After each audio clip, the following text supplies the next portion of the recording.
यदि कर्मचारीले गलत गर्यो भने कारबाही गर्ने निकाय हुनुपर्छ। त्यतातिर हामी कहिले पनि नखोज्ने। एउटा कोर्ट पाल पर्यो भने त्यो कोर्टलाई टाली लाउनु भन्दा कोर्ट नै परिवर्तन गर्नुपर्छ। यो व्यवस्थामा कोही पनि नागरिकले न्याय पाउँदैन। झुटमाथि झुट बोल्दै जानुभयो र यो मेरो गल्ती नै होइन, अहिले सारा गल्ती अर्को डाक्टरको छ भनेर अर्को डाक्टरलाई गल्ती औँलाउँदै हुनुहुन्छ। यदि उहाँको गल्ती थिएन भने उहाँले किन त्यो बिरामीको चाहिँ अपरेसन गर्ने बित्तिकै समस्या आएपछि एम्बुलेन्स बोलाएर तुरुन्त यहाँ काठमाडौँको थापाथलीमा रेफर गर्न सक्नु भएन? प्राइभेट मेडिकल कलेजहरुका काउन्टर चलाइराखेका छन्, त्यसलाई कारबाही कसले गर्ने? अनि यही व्यवस्थाले गर्छ कारबाही। यो व्यवस्थाले कारबाही गर्छ, न्याय पाइन्छ भन्नु भनेको दिवा सपना देख्नु हो। म अहिले सिधै प्रधानमन्त्रीलाई दोष दिन चाहन्न, सिधै स्वास्थ्य मन्त्रीलाई अलिकति दोष दिन चाहन्न। सबैभन्दा ठुलो दोष म त्यहाँको सिडिओलाई दिन चाहन्छु, जसले यो केसलाई चाहिँ मिलाउनको लागि भित्रभित्रै चाहिँ षड्यन्त्र गरिराख्नु भएको रहेछ। यो श्रीमान श्रीमतीको घर झगडा हो, घरभित्र मिलाउने? अभियन्ता साथीहरू, पत्रकार साथीहरू, यहाँहरूलाई म के अनुरोध गर्छु भने साँच्चीकै मुलुकी अपराध संहिता बमोजिम कारबाही गराउने हो, त्यसले त 5 वर्ष कैद र 5 लाख जरिवानाको कुरा गर्छ। त्यो टाउन जेलमा डोमा घटानीको जीवन रहँदैन। तर के चाहिँ थाहा छ भने उहाँको अवस्था जटिल छ। त्यो जटिल अवस्था पार लाउनलाई तपाईँ हामी भएनौँ भने यो कानुनी प्रक्रिया पनि त्यसै मान्छेर जान्छ। लडाइँ र स्वास्थ्य उपचारको लडाइँमा हामी सँगै साथ हुनेछौँ भनेर उहाँहरूको पीडामा हामी साथ रहने र एकबद्धता जनाउँछु। र यो विषयमा कुरा उठाउँदै आउनुभएका सम्पूर्ण अभियन्ता साथीहरू, पत्रकार साथीहरू, स्वास्थ्य अधिकार, मानव अधिकार, स्वास्थ्य अधिकार, संविधानमा लेखिएको मौलिक अधिकार, मातृत्वको अधिकार, यी सबै कुरा हामीले लेख्दै पढ्दै जान्दै देख्दै आएका छौँ। तर प्रयोगमा बिरामी कसरी बेचिन्छ र बिरामी कसरी लुटिन्छ, नेपालमा अस्पतालहरूले बिरामीलाई लुट्नलाई कतिसम्म गर्छन् भन्ने कुरा यो सीमा घतानीको घटनाले डोमा घतानीको घटनाले प्रश्न पारिदिएको छ। एकातिर फाप्लो अस्पतालले उपचारमा गल्ती गर्छ, त्यस पछाडि उनले बिरामी बेच्छ, उनले अर्को स्तुपालाई बेच्छ, त्यसले पनि पैसा कमाउनै पर्यो। उनले पठाउँदैन, उनले चाहिँ कुनै सरकारी अस्पतालमा पठाउँदैन, उनले तपाईँको चाहिँ थापाथली पठाउँदैन, टिचिङ पठाउँदैन, वीर अस्पताल पठाउँदैन, उनले त्यो बिरामी बेच्छ। त्यो आएको स्रोत हो, भनिन्छ स्वास्थ्य सेवा हो, भनिन्छ स्वास्थ्य अधिकार हो। तर समस्या सारा देशभरि उहाँ अहिले प्रतिनिधि पात्र हुनुभएको छ डोमा घतानी। तर देशभरिको समस्या एम्बुलेन्स चालकहरूलाई, मैले एकपटक एउटा एम्बुलेन्स चालकलाई नजिकसँग सबै कुरा बुझ्ने मौका पाएको थिएँ र उनलाई मैले एकपटक एभिन्यू टेलिभिजनमा प्रस्तुत गर्ने मौका पनि मिलाउने अवसर पाएँ। र उनले एम्बुलेन्स चालकहरूले र अस्पतालहरूले कसरी बिरामी बेच्छन् र मरिसकेका बिरामीलाई पनि कसरी पैसा लिनका लागि आइसियुमा राख्छन्, त्यसपछि गएर मरिसकेको बिरामीहरूलाई पनि सत्य छ भनेर कसरी चाहिँ बाहिरबाट काठमाडौँ पठाउँछन् र हस्पिटलको गेटमा पुगेपछि मृत घोषणा गरिन्छ भन्ने कुरा त्यहाँ राख्दाखेरि उनलाई एम्बुलेन्स चालकहरूले, उनकै सहकर्मीहरूले चाहिँ मार्नेसम्म धम्की दिएका थिए। परिस्थिति त्यस्तो छ। त्यसकारण तपाईँ हामीले यो विषय उठाउँदै कानुनी बाटो र कानुनी प्रक्रियाको र कानुनी उपचारको लेन्दी बाटो अप्नाउँदै त्योभन्दा अगाडि त्यो सँगसँगै हामीले चाहिँ साँच्चीकै यो विषयमा परेका समस्या र पर्ने समस्याहरूलाई पनि उठाउन जरुरी छ, जसका कारणले डोमा घतानीका कारणले पनि अन्य बिरामीहरूले उहाँको त्यो कन्ट्रिब्युसन पनि हुन जरुरी छ। डोमा घतानी स्वयंको उपचार हुन जरुरी छ। डोमा घतानीका विरुद्धमा अपराध गर्ने डाक्टरहरूलाई सजाय गर्न जरुरी छ। उहाँको उपचारमा नेग्लिजेन्स गर्नेलाई सजाय हुन जरुरी छ र भएको वास्तविक अवस्थालाई मुलुकी फौजदारी अपराध संहिताको 232 नम्बर बमोजिम सजाय गराउन जरुरी छ। त्यति हुँदाहुँदै उहाँले के पनि गराउन जरुरी छ भने समाजलाई उहाँले कन्ट्रिब्युसन गर्नुपर्ने हुन्छ। उहाँका परिवार र उहाँले यो घटनालाई कुनै पनि विषयमा कम्प्रोमाइज नगरिकन, हामीले पटक बेहोरेको समस्या कुनै पनि अवस्थामा कम्प्रोमाइज नगरिकन यो मेरो अधिकार हो, मलाई कसैले 2 पैसा दियो पाएँ भनेर यी अपराधीहरूलाई, अपराध गर्ने व्यक्तिहरूलाई कानुनको दायराबाट उम्काउने काम चाहिँ तपाईँले नगरिदिनु होला। त्यो चाहिँ म यहाँहरूलाई सार्वजनिक रूपमा भन्दछु। हामीका सबै खालका फङ्सन छन्, सरकारी कार्यालय छन्, काउन्सिल छन्, स्वास्थ्य मन्त्रालय छ, सिडिओ कार्यालयले पनि जिल्लाको स्वास्थ्य अधिकार हेर्छ। सिडिओ कार्यालयमा पनि एउटा स्वास्थ्य सम्बन्धी चाहिँ समिति हुन्छ र त्यसको अध्यक्ष सिडिओ हुन्छन्। त्यसको सदस्य सचिवमा मेडिकल सुपरिन्टेन्डेन्ट हुन्छ जिल्लाको। त्यस पछाडि गएर स्थानीय जनप्रतिनिधि हुन्छन् र त्यहाँको चाहिँ नगरको जुन स्थानमा हस्पिटल छ त्यो हस्पिटल भएको नगर या गाउँको चाहिँ त्यहाँको मेयर या प्रमुख हुन्छन्। यी सबै त्यहाँ कमिटीमा हुन्छन् र यी घटानी पनि त्यही ठाउँकी हुन्। यिनी पनि अन्य ठाउँकी होइनन् र ती नगर या गाउँका त्यो प्रमुखलाई त्यहाँका जनप्रतिनिधिलाई भोट दिने यिनी पनि एउटी हुन्। तर समाजले के देख्दैन भने प्रशासन एकातिर छ, प्रतिनिधि एकातिर छ, स्थानीय प्रतिनिधि र केन्द्रीय प्रतिनिधि एकातिर छ। यिनीहरूलाई साँच्चीकै जनताको चिन्ता छैन, जनताको पीडामा एकीबद्धता छैन र यिनीहरू स्वयंले आफूले लेखेको संविधान र यिनीहरू आफूले स्वयंले बनाएको कानुन र यिनीहरूले पास गरेको पार्लियामेन्टबाट पास गरेको कानुन त्यसप्रति यिनीहरूको एकीबद्धता पनि छैन, त्यसको समर्थन पनि छैन।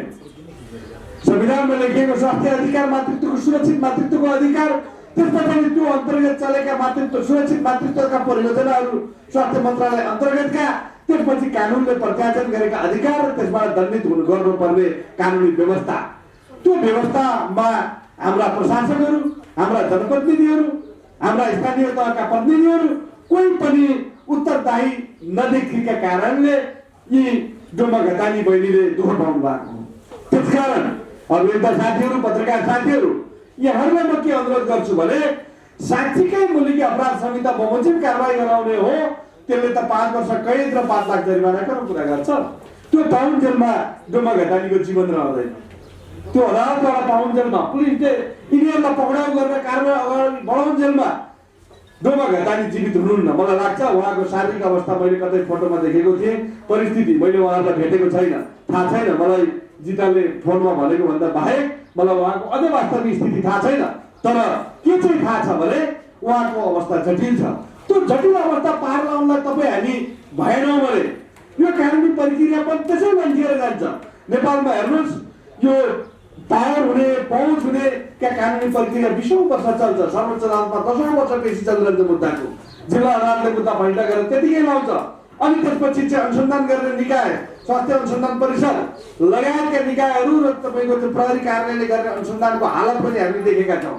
त्यसले गर्ने अनुसन्धान, त्यसले दायर गर्ने मुद्दाको हालत पनि हामीले देखेका छौँ, जहाँनिर पहुँच पुग्छ। यदि यी फाप्लुका के डाक्टरको नाम के छ भन्नु हो,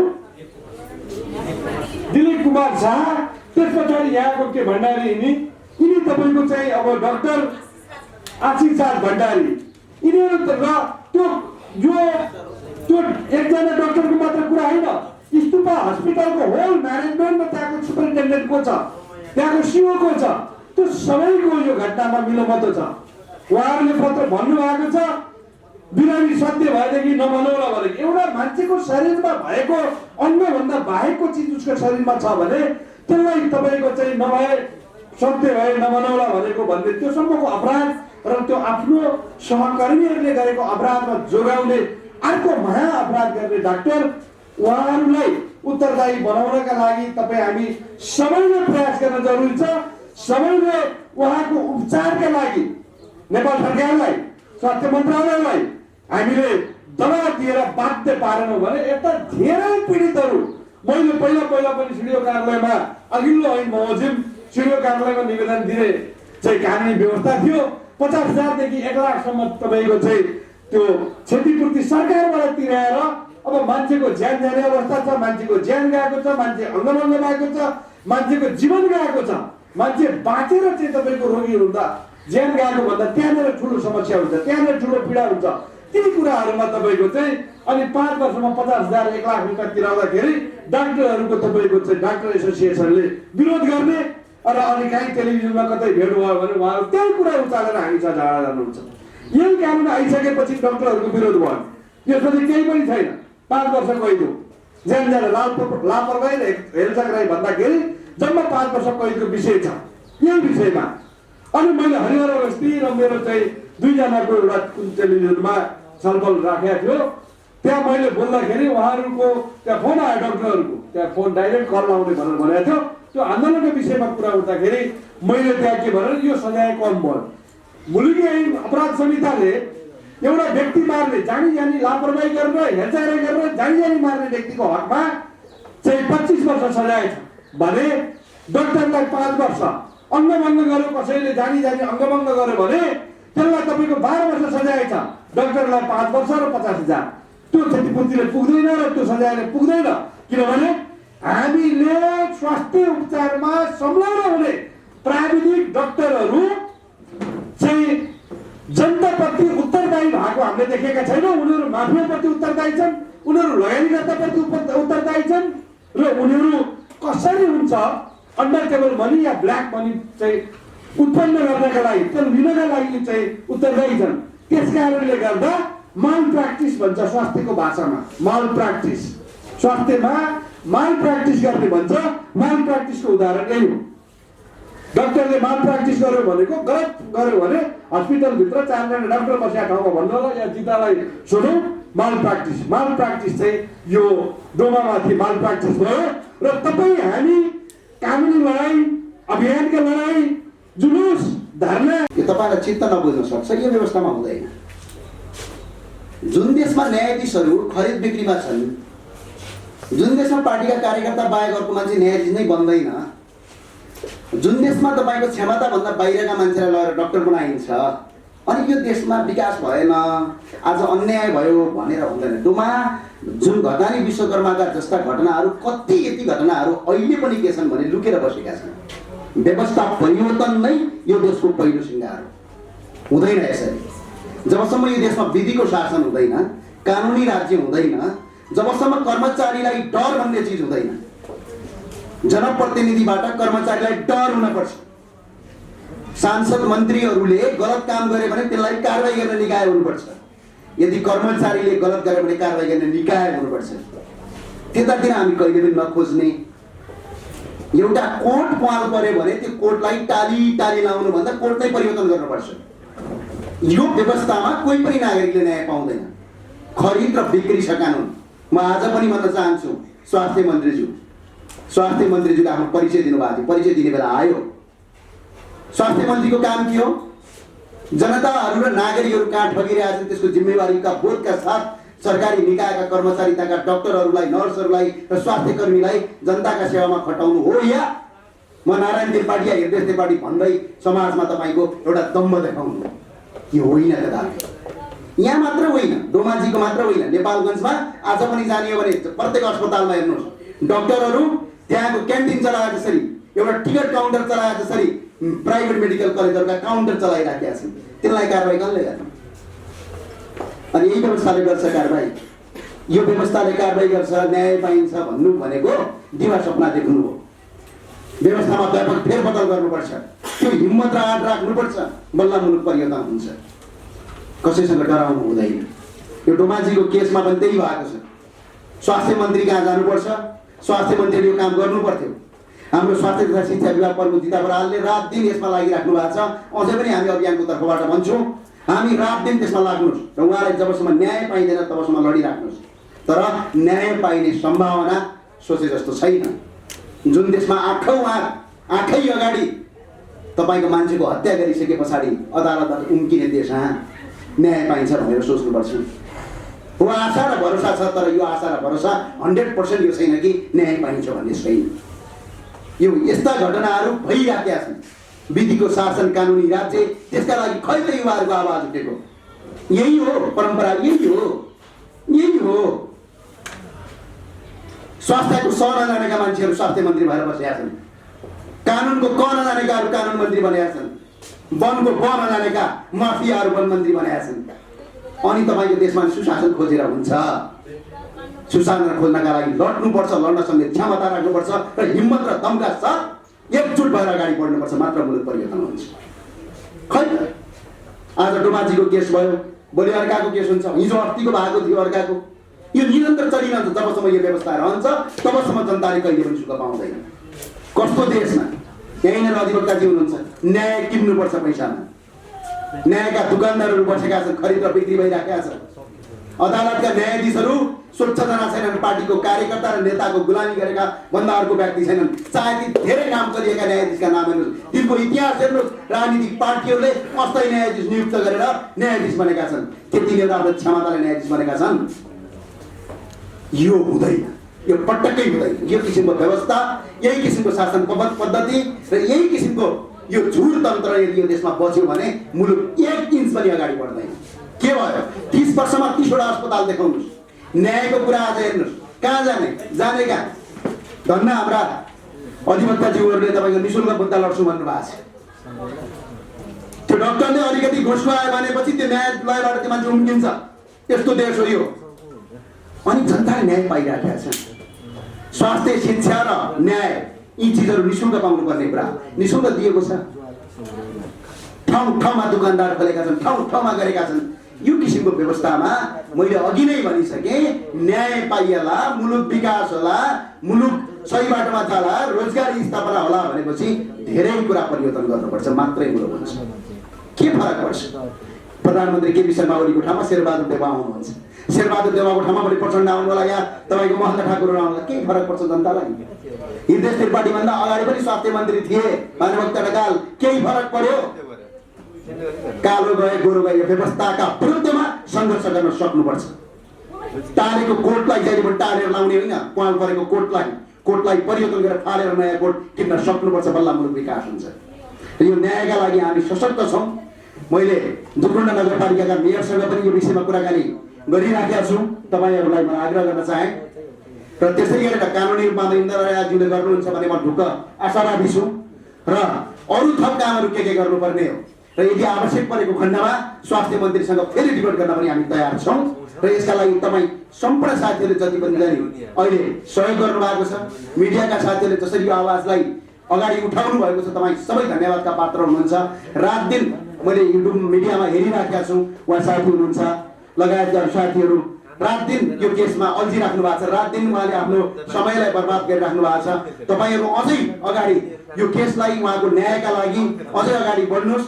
हरेक ठाउँमा हाम्रो साथ र समर्थन तपाईँलाई रहनेछ र अहिलेसम्म जति पनि एउटा मुद्दासम्म दर्ता भएको छ मेडिकल काउन्सिलमा, यसका लागि तपाईँ सबै धन्यवादको पात्र हुनुहुन्छ। सबैलाई धन्यवाद भन्छु। मुलुक परिवर्तन गर्ने हो भने विधिको शासन र व्यवस्थामा व्यापक फेरबदल गर्नुपर्छ, होइन भने नाटक मात्र गरे हो सबैले भन्ने कुरा बुझ्नुपर्छ। हस्, धन्यवाद। कसैले पनि भोगेको हुँदैन होला यो शब्द आमा। तपाईँ जन्मिने बित्तिकै तपाईँको पहिलो प्रेम तपाईँको आमासँग हुन्छ। यहाँ त यस्तो भइदियो कि आमाले बच्चा जन्माउँदै गर्दा भोलि त्यो जन्मिने बच्चाले आफ्नो आमाको अनुहार देख्ने हो कि होइन भन्ने सन्तास फैलियो। किनभने डाक्टरको एउटा सिङ्गल लापरवाहीको कारणले गर्दाखेरि यहाँ एकजना आमाको जीवन आज मृत्युको मुखमा पुगेको छ। सोच्नुहोस्, त्यो महिला तपाईँको आमा भएको भए के हुन्थ्यो? सोच्नुहोस्, त्यो महिला तपाईँको श्रीमती भएको भए के हुन्थ्यो? म अपरेसन गर्ने, हाम्रा सबैभन्दा सुरुमा अपरेसन गर्ने डाक्टरलाई सोध्छु कि त्यो तपाईँले अपरेसन गर्दै गरेको बिरामी तपाईँको श्रीमती भएको भए तपाईँले जानी उहाँको शरीरभित्र कपडा छोड्नुहुन्थ्यो? आज हाम्रो यो प्रश्न तपाईँमाथि। र अर्को कुरा म के भन्न चाहन्छु भने नेपाल सरकारलाई यहाँबाट, तपाईँ काठमाडौँमा विज्ञ डाक्टरहरू ल्याउने, विदेशबाट पढेका डाक्टरहरू ल्याउने, तपाईँ पिएचडी गरेका डाक्टरहरू ल्याउने, तर जुन ठाउँमा गाडीको असुविधा छ, जुन ठाउँमा यातायातका साधनहरू राम्रोसँग चलेका छैनन्, त्यो ठाउँमा चाहिँ तपाईँ नक्कली सर्टिफिकेट लिएर डाक्टर पढेका मान्छेलाई त्यहाँ पठाउने? मेरो यो प्रश्न मेरो मात्र होइन, 3.5 करोड नेपालीले आज यो प्रश्न गर्नुपर्छ। किनकि जहाँ हामीलाई यातायातको असुविधा छ त्यहाँ त सबैभन्दा पढेको राम्रो अझ विदेशबाट डाक्टरी शिक्षा हासिल गरेको डाक्टरलाई ल्याउनु पर्ने होइन? किनभने गाडीको सुविधा भएको ठाउँमा, सुविधा सम्पन्न ठाउँमा त जसलाई पनि सजिलोसँग लान सक्छ। यहाँ हाम्रो डोमा घतानी बिजुको नै केसलाई हेरौँ। जब उहाँको पेटमा चाहिँ कपडा छोडिएको थियो, कपडा छोडिएपछि भोलिपल्टदेखि उहाँलाई स्वास्थ्यमा समस्या आयो र जुन डाक्टरले पहिलो अपरेसन गर्नुभयो उहाँले झुटमाथि झुट बोल्दै जानुभयो र यो मेरो गल्ती नै होइन, अहिले सारा गल्ती अर्को डाक्टरको छ भनेर अर्को डाक्टरलाई गल्ती औँलाउँदै हुनुहुन्छ। यदि उहाँको गल्ती थिएन भने उहाँले किन त्यो बिरामीको चाहिँ अपरेसन गर्ने बित्तिकै समस्या आएपछि एम्बुलेन्स बोलाएर तुरुन्त यहाँ काठमाडौँको थापाथलीमा रेफर गर्न सक्नु भएन? छुट छ डाक्टरलाई बिरामीको जीवनमाथि खेलबाड गर्ने? हामीले अस्पतालमा जाने बित्तिकै हाम्रो शरीर बिरामी भएपछि हामीले सम्झिने हाम्रो भगवान भनेको डाक्टर हो। डाक्टरको एउटा सकारात्मक प्रयासले गर्दा बिरामीको जीवन बाँच्छ भने डाक्टरको एक लापरवाहीले गर्दा बिरामीको जीवनको त्यही अन्त्य हुन्छ। यो कुरा नेपालका डाक्टरहरूले बुझ्न जरुरी छ। यो कुरा नेपालका सम्पूर्ण मेडिकल काउन्सिलमा काम गर्ने मान्छेले बुझ्न जरुरी छ। यो कुरा नेपालका स्वास्थ्य मन्त्रीले बुझ्न जरुरी छ, प्रधानमन्त्रीले बुझ्न जरुरी छ, राष्ट्रपतिले बुझ्न जरुरी छ। अनि तपाईहरु टाउको दुख्दा, हाच्छिउँ आउँदा, पेट दुख्दा तपाई सिङ्गापुर, थाइल्यान्ड अनि जापानका शहरतिर हान्ने तपाई वरिष्ठ नेताहरूले बुझ्न जरुरी छ भन्दै अब आजको विषयवस्तुको अन्तिम मेरो निष्कर्ष चाहिँ के हुन्छ भने जसको लापरवाहीको कारण आज डोमा दिदीको स्वास्थ्य स्थिति यो भएको छ, उहाँको सम्पूर्ण उपचारको खर्च र उहाँको चाहिँ न्यायको लागि अब हामी लडिरहेका छौँ। उहाँको सम्पूर्ण उपचार खर्च जुन डाक्टरले लापरवाही गरेको छ उहाँले भर्नुपर्छ। त्यो मात्र होइन, हामी खोज्छौँ, हामी त्यो डाक्टरको लाइसेन्स खोज्छौँ, हामी त्यो डाक्टरको नक्कली सेतो कोड खोज्छौँ र उहाँले आज 10 महिनादेखि अगाडिसम्म जतिजना बिरामीहरूलाई यसरी पीडित बनाइराख्नु भएको छ हामी तिनीहरूको पनि हिसाब किताब निकाल्न हामी यहाँ काठमाडौँको रिपोर्टर्स क्लब मात्र होइन भोलि हामी सोलुखुम्बु पनि पुग्छौँ। यो हाम्रो च्यालेन्ज हो। र म अर्को कुरा के भन्न चाहन्छु भने म अहिले सिधै प्रधानमन्त्रीलाई दोष दिन चाहन्न, सिधै स्वास्थ्य मन्त्रीलाई अलिकति दोष दिन चाहन्न, सबैभन्दा ठुलो दोष म त्यहाँको सिडिओलाई दिन चाहन्छु जसले यो केसलाई चाहिँ मिलाउनको लागि भित्रभित्रै चाहिँ षड्यन्त्र गरिराख्नु भएको रहेछ। यो श्रीमान श्रीमतीको घर झगडा हो, घरभित्र मिलाउने। यो भनेको डोमा दिदी जस्ता 3 करोड नेपालका छोरीहरूको स्वास्थ्यमाथि गरिएको खेलबाड हो। यस्ता सिडिओलाई पनि बर्खास्त गर्नुपर्छ। तपाईँ दिने डोमा दिदी जस्ता जनताको भोट लिने अनि आज एउटा सुत्केरी गराउन अस्पताल गएको उहाँको शरीरभित्र छोडिएको कपडा त्यसले चाहिँ किन मेरो स्वास्थ्यमा यस्तो असर पर्यो डाक्टरलाई कारबाही गरौँ भन्दा त म यो केस मिलाउँछु भन्ने तपाईँको हो। तपाईको पनि हामी पट खोज्छौँ। यो हाम्रो च्यालेन्ज हो। भोलि हामी त्यहाँ जाँदैछौँ। यदि तपाईहरुले समयमै आएर आफ्नो गल्ती स्वीकारेर पीडितलाई न्याय दिनु भएन, क्षतिपूर्ति दिनु भएन भने हामी यहाँबाट कराउने मात्र होइन, हामी नेपालको 77 जिल्लामा घुम्छौँ तपाईहरु जस्ता माफियाहरु विरुद्ध। मेडिकल माफियाहरुले कान थापेर सुन्ने जति पनि बिरामीहरु हुनुहुन्छ तपाईहरु ठुलठुला बिरामीहरुलाई चाहिँ नेताहरु गयो भने तपाई त्यस्तै मोज मस्तीका चाहिँ उपचारहरु गराउने अनि गरिबको चाहिँ जिन्दगीमाथि खेलबाड गर्ने धेरै कुरा सुनिएको छ। विशेष गरी महिलाहरुको हकमा सुत्केरी हुन अस्पताल जाने महिलाहरु कसैको पेटमा कैची छोडिएको छ, कसैको डाँडा लागेको छैन, कसैको धागो चुटिएको छ। के हो तपाईहरुले पढेको डाक्टरी शिक्षा यसरी नै प्र्याक्टिस गरेर सक्ने? हामी महिलाहरुको जीवन भ्यागुताको जीवन हो। जो तपाई प्रयोगशालामा गएर भ्यागुताको भुँडी चिरेर निकाल्नुहुन्छ अनि त्यो बाँच्छ कि मर्छ भनेर छोडिदिनुहुन्छ?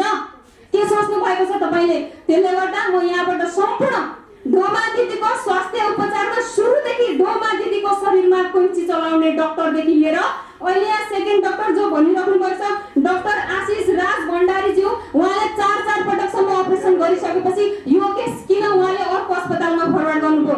लिन सक्दिनथे भने यस्तो कम्प्लिकेटेड केस किन लिनुभयो? This is the absolute decay of human value. म यो भन्न चाहन्छु, तपाई सर्वप्रथम मानव हो, त्यसपछि तपाई डाक्टर हो। तपाईले तपाईको दोस्रो डाक्टरीको दायित्व त निर्वाह गर्न सक्नु भएन, तर तपाई मानव हुनुको एउटा न्यूनतम मानवीय मूल्य र मान्यतालाई पनि तपाईले बुझ्नु भएको छ। तपाईहरु जस्ता माफिया विरुद्ध हामी लाग्छौँ भन्दै डोमा दिदीको यसभन्दा पछाडि जाने सम्पूर्ण कानुनी प्रक्रियाहरुमा हाम्रो ऐक्यबद्धता हुनेछ र डाक्टरहरूलाई कारबाहीको लागि पनि हामी माग गर्छौँ।